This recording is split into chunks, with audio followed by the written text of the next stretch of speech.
우리 구세주 예수님께서 사망의 권세를 다 깨뜨리시고 생명의 부활을 이루셨습니다.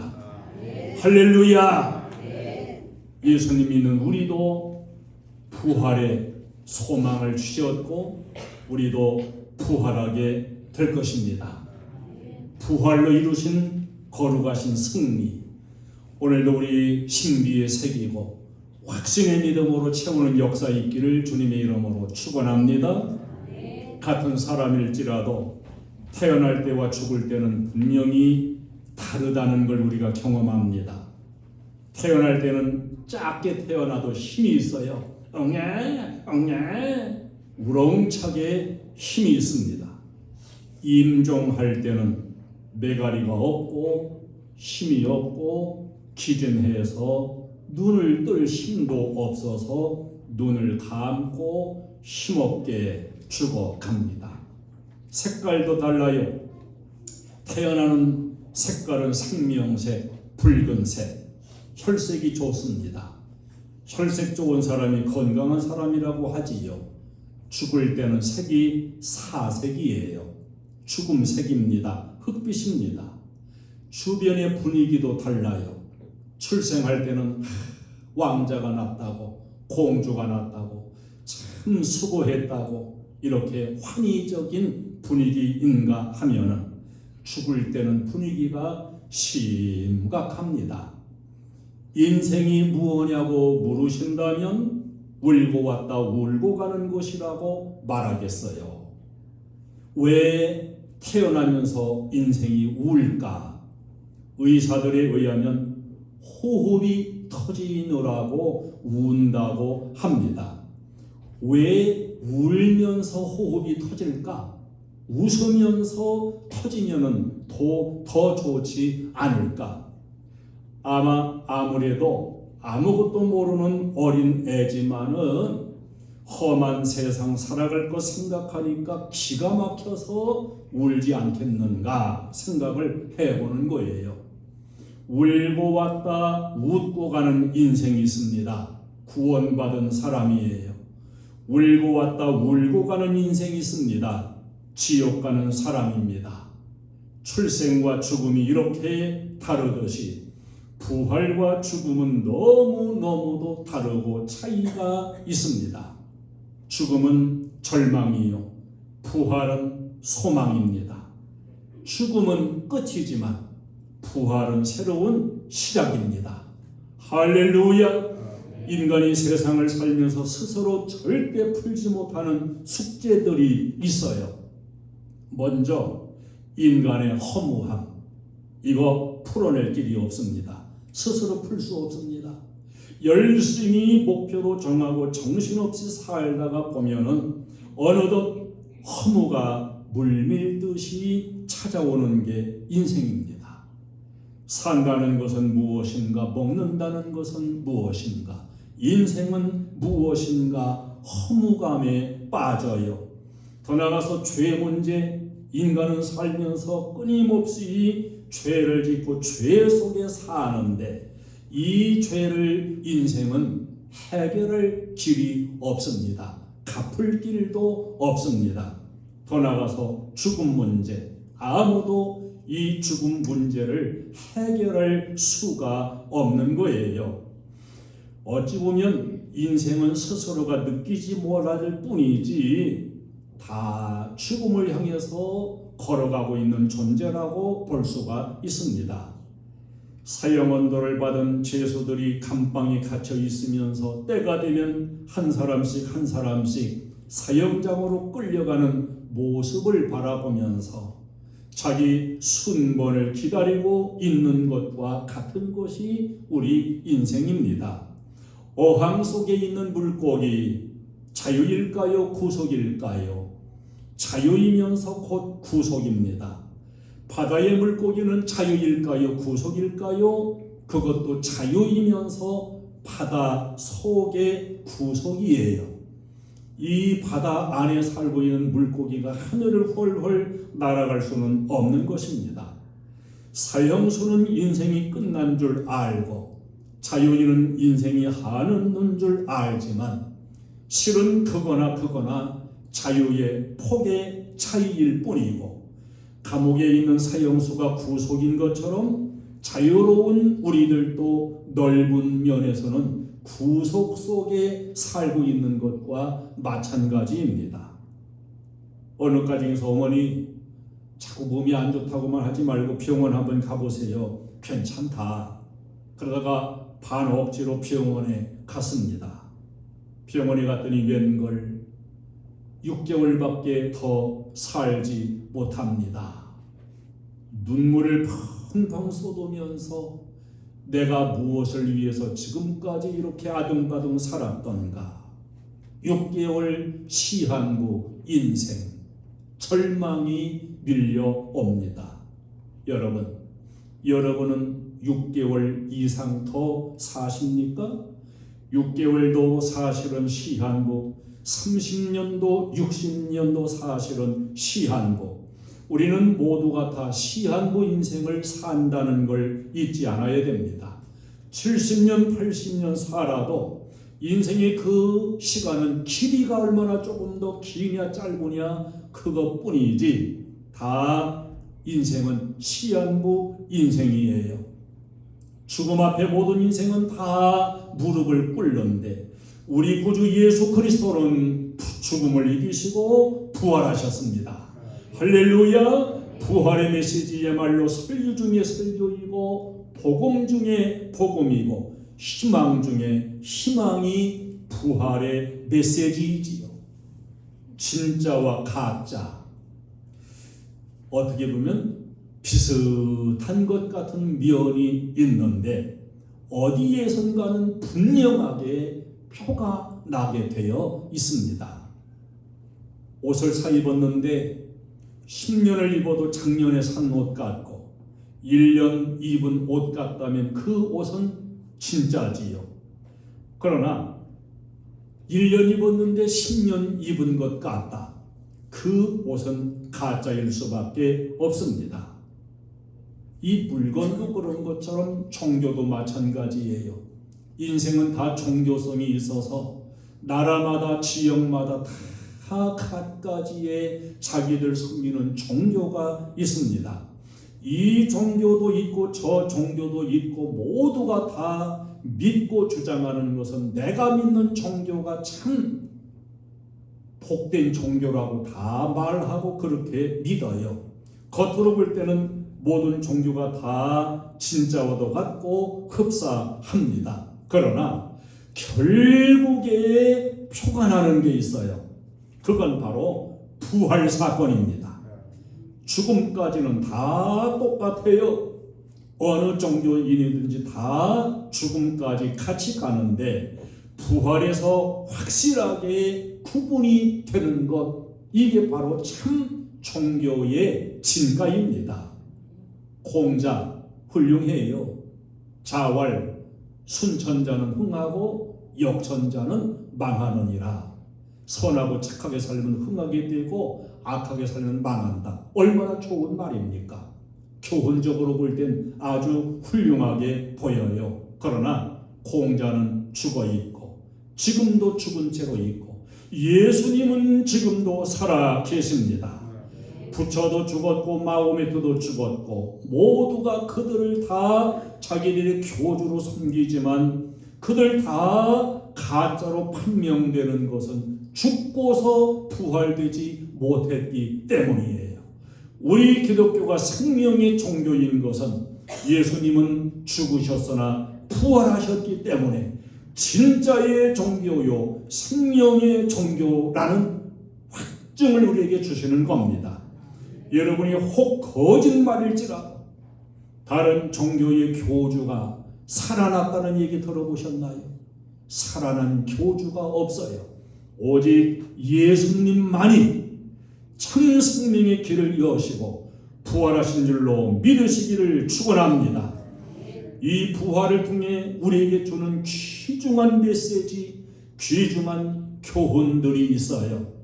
그냥 그저 죽었다가 예수님이 살아난 게 아닙니다. 보여주려는 그런 그 어떤 모습이 아니에요. 이 부활을 통해서 생명적인 메시지, 변하지 않는 교훈을 주기 위해서 예수님은 죽음과 부활의 과정을 다 이루신 것입니다.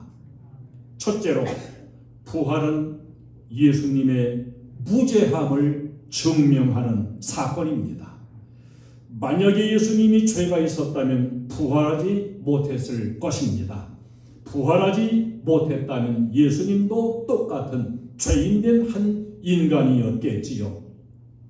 히브리서 4장 15절에 우리에게 있는 대제사장은 예수님을 가리켜요 우리와 똑같이 시험을 받으신 이로되 죄는 없으시니라.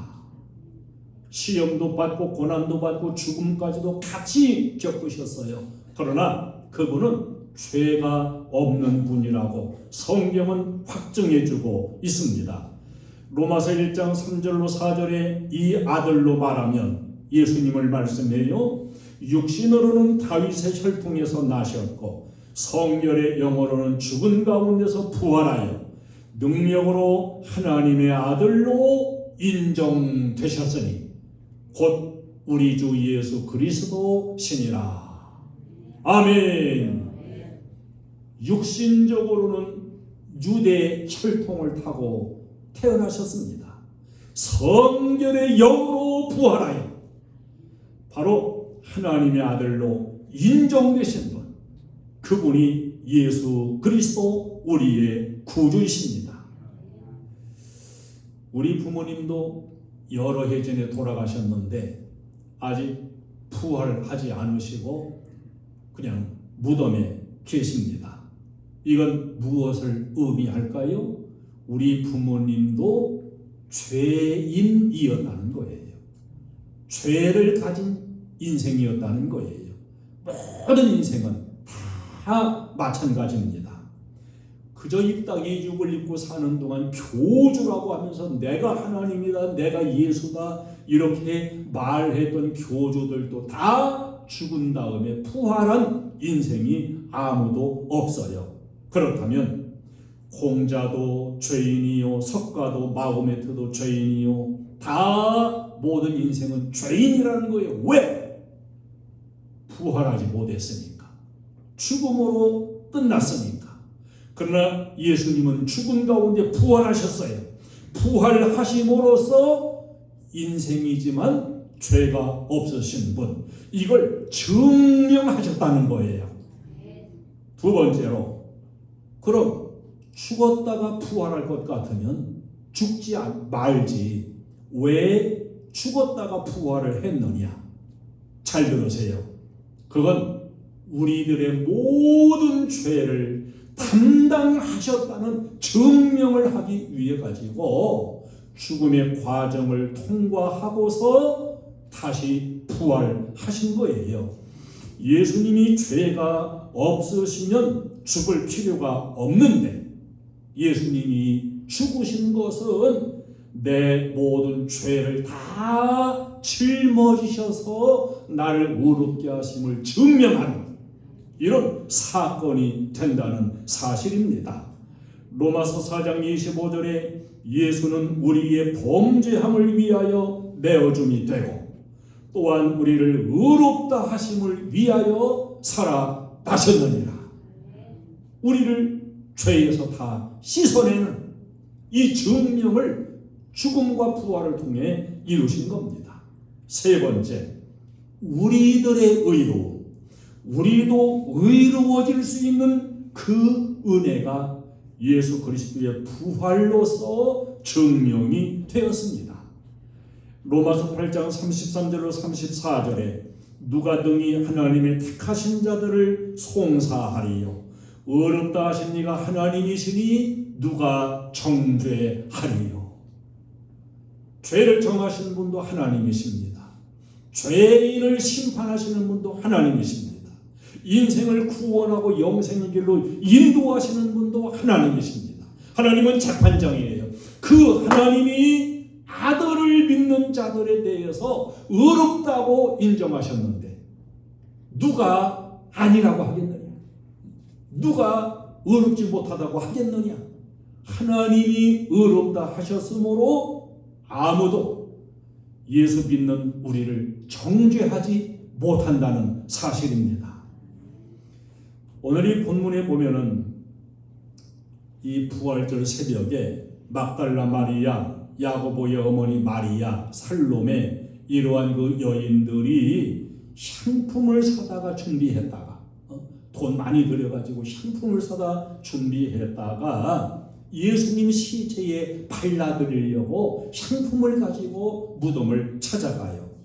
자, 이 사람들의 공통점, 은혜를 받았다는 거예요. 은혜를 받은 사람들이다. 이 사람들을 보면서 그래도 은혜 받은 사람이 끝까지 주님을 따르는구나, 이걸 알 수 있습니다. 교회를 다니다가 그만두는 사람, 은혜 받은 적이 없는 사람이에요. 은혜를 모르는 사람이에요. 어려워도 괴롭고 힘들어도 끝까지 믿음 지키는 사람, 은혜 받은 사람이에요. 은혜를 아는 사람이에요. 저는 우리 행복한 교회의 모든 성도님들은 다 은혜를 알고 은혜 받은 자가 되시기를 주님의 이름으로 축원합니다. 자, 그런데 향품을 준비했어요. 여러분도 오늘 정성껏 준비해서 향품과 같은 부활절 예물을 드린 것처럼 이들이 향품을 준비해서 예수님 시체에 발라드리겠다고 가지고 갔는데 그 향품이 전혀 쓸모가 없었다는 사실입니다. 마가복음 14장에 보면 마리아는 예수님이 죽으시기 전에 비싼 향품을 갖다가 부어드려서 예수님 장사를 준비했어요. 여기 16장에 와가지고 예수님 죽으신 다음에 향품을 발라드리려고 했던 이 세 여자는 준비는 했으나 그 준비한 향품이 쓸모가 없었더라 하는 겁니다. 그래서 이 부활절을 맞이하면서 우리의 신앙은 어떤 신앙이 되어야 할까요? 주님께 인정받을, 주님께서 인정해 주실 수 있는 그런 신앙생활을 해야 된다는 사실이에요. 자, 14장에서 마리아가 향품을 갖다가 예수님께 부어드렸을 때 사람들이 비난했지요. 그때 예수님은 가만두어라. 저는 지금 나의 장례를 준비하였느니라. 이 여자의 행한 이 일은 복음이 전해지는 모든 곳에서 다 기념하게 될 것이다. 인정받았어요. 주님이 인정하셨어요. 그리고 그 비싼 향품을 드렸던 마리아는 기쁨이 충만했습니다. 근데 오늘 이 본문의 세 여자를 보세요. 향품을 준비해서 들고 갔는데 예수님께 부어드릴 예수님 육체가 없어요. 이 향품을 가지고 가면서도 지금 근심과 염려가 있어요. 마리아는 드리고 기뻤는데 이 세 여자는 준비해 가지고 가면서 지금 근심과 염려가 있습니다. 우리는 어떤 일을 만나더라도 마음속에 참된 평안이 먼저 채워지는 이 은혜 안에서 주님 따라가야 되고 주님 섬기고 신앙생활을 이루어가야 될 줄로 믿습니다.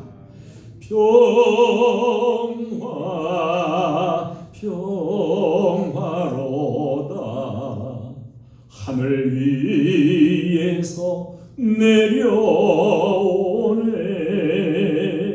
그 사랑의 물결이 영원토록 내 영혼을 덮으소서.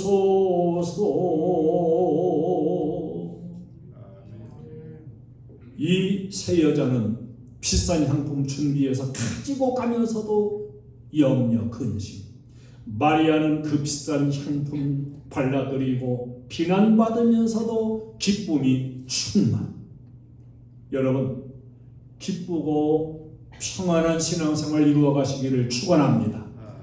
주님 앞에 나올 때도 기쁨이 있고 평안이 있고, 주님께 향품과 예물을 드릴 때도 기쁨이 있고 평안이 있고, 할렐루야. 하나님 주시는 은혜의 확실함은 평안이에요. 평안. 자, 이들은 지금 실수합니다. 왜 실수하냐? 주님께 발라드려 영광 돌리겠다고 준비해서 가지고 가는 것까지야 뭐 잘못했다 잘했다 말할 수 없어요. 그런데 이렇게 가지고 가면서도 지금 염려를 해요. 이걸 보면 믿음이 좋은 것 같고 은혜를 받은 것 같고 은혜가 있는 사람도 근심 염려를 한다는 거예요. 자, 무슨 염려 근심하냐? 돌을 누가 옮겨주지? 큰 돌로 무덤을 막았는데 이 돌을 누가 옮겨주지? 이런 근심을 하면서 지금 올라가고 있습니다. 믿음 좋은 사람도 이렇게 실수하고 근심으로 채워지는 때가 있다는 걸 발견할 수가 있습니다.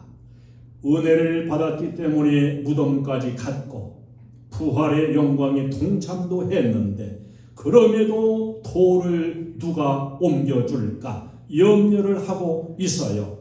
은혜 받은 사람도 어설픈 믿음은 이렇게 항상 염려가 떠나지 않는다는 사실입니다. 믿음 좋은 아브라함을 보세요. 독자 이삭을 번제로 드리러 가면서도 염려 근심이 없었습니다. 제물은 아버지께서 친히 준비하시리라. 이 본문의 세 여자는 향품을 준비해가고 가면서도 누가 돌을 옮겨줄까 염려 근심, 이게 믿음의 차이예요. 돌 누가 옮겨줄까요? 이미 그 돌은 천사들이 옮겨 놓아서 돌 옮기를 염려할 필요가 없어요. 그런데 돌 누가 옮겨줄까 염려하는 것, 이게 믿음의 차이예요. 여러분, 염려하지 말고 기도하는 신앙인이 되시기를 축원합니다. 빌립보서 4장 6절에 아무것도 염려하지 말고 오직 모든 일에 기도와 간구로 너희 구할 것을 감사함으로 하나님께 아뢰라. 이게 큰 믿음이에요. 주님 앞에 나오며 근심하지 마세요. 향품 준비해서 드리면서 근심하지 마세요. 더 나아가서 부활 후에는 무덤을 찾아가는 게 아니고 무조건적으로 갈릴리로 가야 된다. 예수님 살아나셔서 만날 장소로 가야 된다는 사실이에요. 믿음의 사람은 갈릴리로 가고 믿음이 작은 사람은 무덤으로 갑니다. 물론 무덤으로 가도 믿음이 있으니까, 은혜 있으니까 갔지요. 그러나 믿음 작은 사람은 무덤으로 가는 것이요, 믿음이 좋은 사람은 갈릴리로 가는 것입니다. 왜 갈릴리로 갈까요? 그것은 주님이 살아계시는 동안 수없이 앞으로 내가 죽었다가 부활할 것이고 부활한 후에는 갈릴리로 먼저 가겠다. 갈릴리로 와라. 거기서 나를 만나자. 주님이 그렇게 말씀하셨기 때문에 그 말씀 따라서 갈릴리로 갔어야 되는 거예요. 신앙생활이라고 하는 것은 내 생각으로 하는 게 아니에요. 내 생각으로는 무덤 가야지요. 예수님 묻혔던 무덤 가야 시체라도 주님 볼 것이라는 게 내 생각입니다. 그러나 주님의 말씀은 무덤 찾아오지 마라.